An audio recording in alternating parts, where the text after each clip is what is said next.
एक बेटी का बाप जो ठहरा, अब उसके हाथ पीले करके ना छुपाए।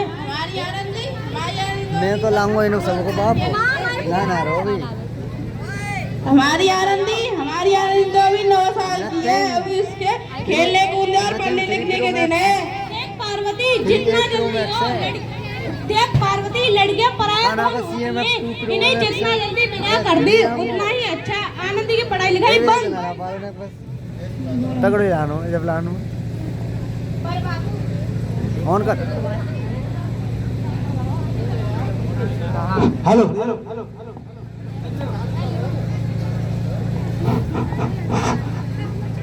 पर बाबू इसमें मेरी क्या गलती है? मुझे पढ़ाई लिखाई करने क्यों नहीं देते? तेरी गलती है कि तू एक लड़की है। लड़का होती तो क्या बाबू? लड़का होती तो क्या? ए लड़की ज्यादा जवान न चला। पर बाबू मुझे पढ़ाई लिखाई करके मुझे डॉक्टर बनना है। ए लड़की, तुझे पढ़ना है तो पढ़, लेकिन सारी उम्र बाप की छाती पर यूं बोझ मत बैठ। नहीं बाबू नहीं, इसको मत ना मारो। ये तुमने ये क्या किया? तुमने भी किताबों को ही नहीं, मेरी किस्मत और सपना दोनों ही फाड़ दिए। ये किताबें तो सिर्फ लड़कों के हाथ में चिड़िया होती हैं लेकिन पंख नहीं होते बेटियों के। मायका होता है, ससुराल होता है, घर नहीं होते बेटियों के। माँ बाप कहते हैं पराए घर की हैं बेटियाँ, ससुराल वाले कहते हैं पराए घर से आई हैं बेटियाँ। हे खुदा, अब तू ही बता किस घर के लिए बनाई हैं ये बेटियाँ?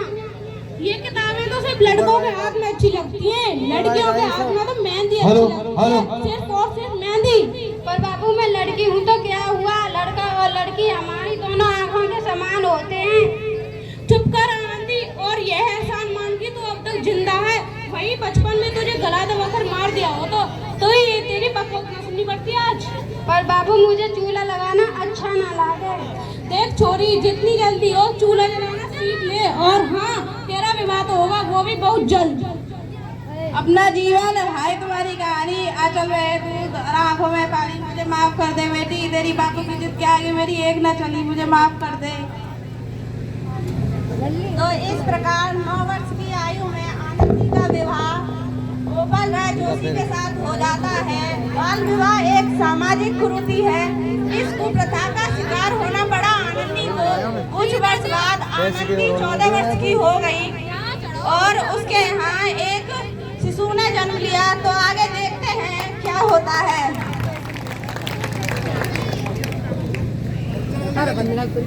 चल बेटा चल जल्दी।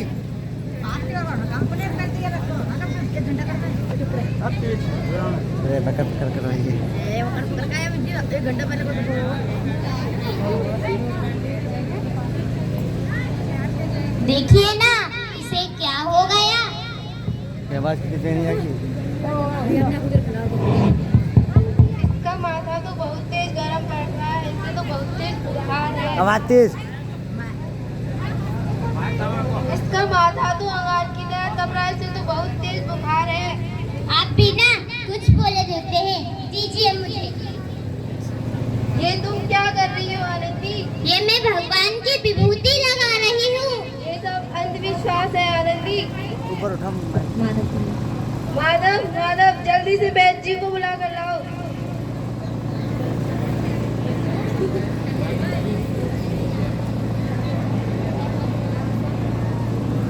जी हाँ, अभी बुलाकर लाता हूँ।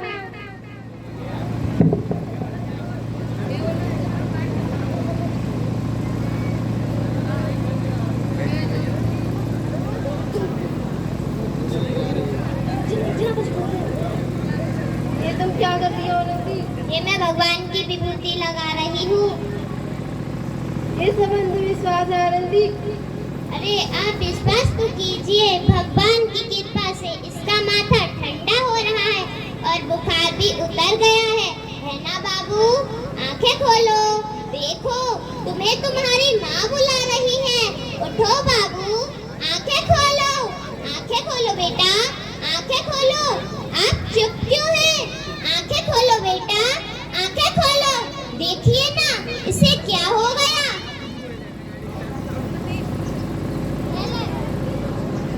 आनंदी, अब हमारा बेटा कभी आंखें नहीं खोलेगा।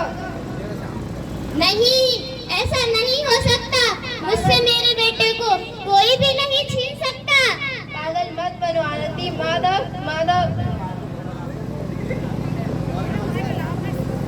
ये पागलपन बंद करो आनंदी। भगवान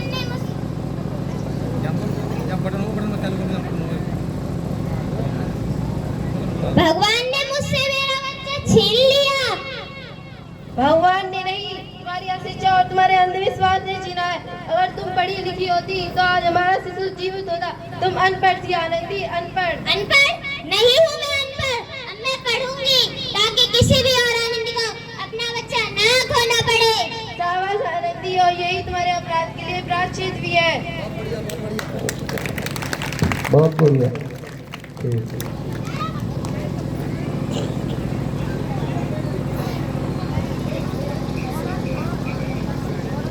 आनंदी, तुम्हारी 12वीं का परिणाम आ गया है। तुमने पूरे कॉलेज में प्रथम स्थान अर्जित किया है। तुम्हारी शिक्षा रंग लाई है। ये लो तुम्हारी शिक्षा वृद्धि और अमेरिका जाने की टिकट। मुझे अमेरिका जाने की टिकट मिल गई। मैं अमेरिका जा रही हूँ, परंतु ये सब मैं अकेले कैसे कर पाऊंगी? आनंदी, अपने आप को इतना कमजोर मत समझो। फिर इतने पढ़ने लिखने का क्या फायदा? अभी भी तुम गवार की गवार। गवार नहीं हूँ मैं, गवार। तो इस प्रकार 7 अप्रैल 1883 ईस्वी को आनंदी अमेरिका के पेंसिल्वेनिया के लिए रवाना हुई। उन्होंने 3 साल बाद डॉक्टर ऑफ मेडिसिन की उपाधि प्राप्त की। और इधर आनंदी के पिता की बहुत तबीयत खराब है, तो देखते हैं आगे और क्या होता है।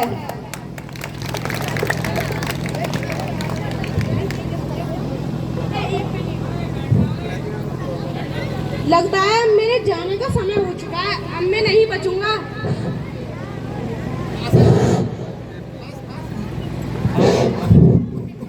ऐसा क्यों कह रहे हो? शहर के सिटी हॉस्पिटल में अमेरिका से कोई डॉक्टर डिग्री लेकर आया है। एक बार तो वहाँ चल के देखते हैं। हाँ भैया, आप सही बोल रहे हो। कम से कम दिल को तसल्ली तो मिलेगी। हाँ चलो, जल्दी जल्दी चलो। हेलो,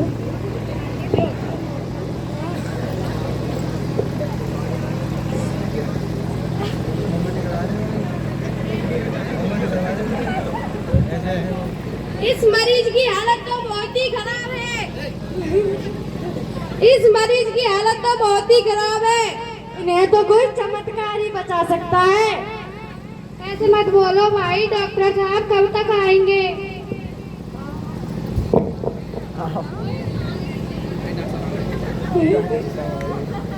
लो आ गई डॉक्टर मैडम।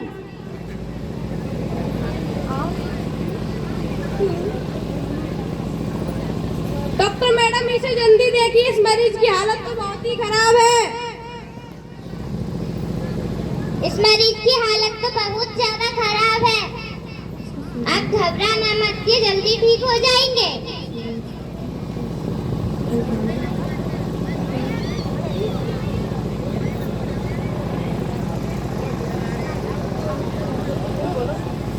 आपको डॉक्टर मैडम ने मौत के मुंह से बचाया है।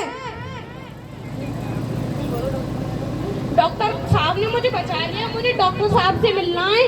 डॉक्टर साहब नहीं, डॉक्टर मैडम बोलो। डॉक्टर मैडम, उन्होंने ही तुम्हें जीवन दान दिया है। लो आ गई डॉक्टर मैडम। डॉक्टर मैडम, आपका बहुत बहुत धन्यवाद। आपने मेरी जान बचाई। इसके बदले में ये भला गरीब आपको क्या दे सकता है? वचन, वचन चाहिए मुझे, वचन कि कभी ये नहीं कहोगे कि लड़कियां कुछ नहीं कर सकती। वचन? ये कैसा वचन? हाँ, अरे श्यामलाल, तुमने पहचाना नहीं? तुम्हारी बेटी आनंदी। मेरी बेटी आनंदी? डॉक्टर? हाँ बापू, वही आनंदी जिसके लिए तुमने चूल्हा और दूल्हा के अलावा कुछ नहीं तालियों से सोचा स्वागत था। करते रहें। आनंदी, आनंदी बेटी, मुझे माफ कर दे। मैं तेरा अपराधी हूँ। हाँ बापू, आपने ही तो कहा था बेटी और बेटा फर्क करना। हाँ बापू, आपने ही तो कहा था।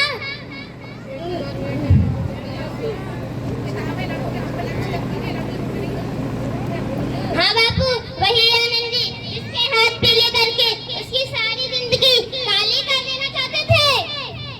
अरे ना मैं तेरा गुनहगार हूँ। नहीं नहीं बापू, मैंने तो तुम्हारा एहसान चुकाया है। याद है जो एहसान तुमने मुझ पर बचपन में किया था? ताने सुना सुना के जीते जी मार डाला था। माफ कर दे मुझे मेरी बेटी, मैं तेरा गुनहगार हूँ, माफ कर दे बच्ची। नहीं नहीं बापू, मैंने तो तुम्हारा एहसान। अपने बापू को माफ नहीं करेगी आनंदी, माफ कर दो, माफ कर दो। सुबह का भूला शाम को लौटाए, उसे भूला हुआ नहीं कहते आनंदी।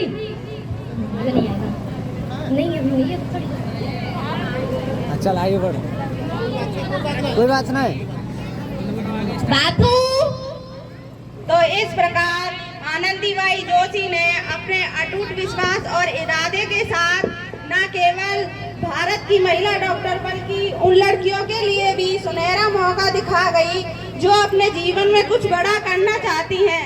धन्यवाद। जय हिंद, जय